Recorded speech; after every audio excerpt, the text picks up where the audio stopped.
నేర్చుకున్నాం. ఏం స్టోరీ? ఏమవుతుందో చెప్పనా? మనం ఉదయం ఏం చేయాలి? బ్రష్ చేయాలి. బ్రష్ చేయకుండా తినొచ్చా? బ్రష్ చేయకుండా పండు తినొచ్చా? బ్రష్ చేయకుండా తింటే పళ్ళు పుచ్చిపోతాయి. ఏమవుతాయి?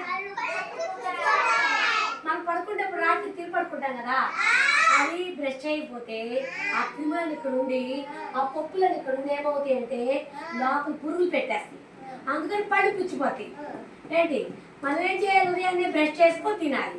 ఆ తర్వాత మీరు బయట మధ్యాహ్నం బయట ఆడుకొని వస్తారా? ఆడుకొని వచ్చిన తర్వాత ఏం చేయాలి?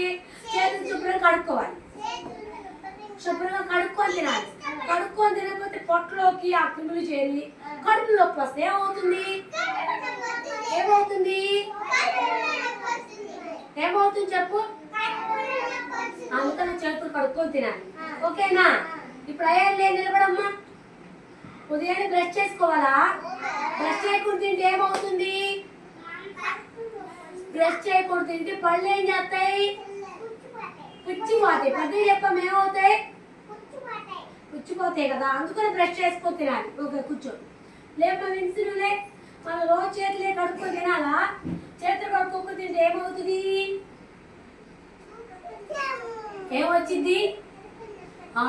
కడుపులో నొప్పి వస్తుంది. అందుకని మనం శుభ్రంగా చేతులు కడుక్కొని తినాలి.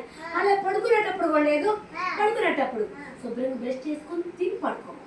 బ్రష్ తిన్న తర్వాత బ్రష్ చేసుకొని పడుకో. అప్పుడు మనకి తెల్లారి వాసన రాకుండా. ఓకేనా? వీళ్ళు క్లాస్ కొట్టి బాగా చెప్పారు.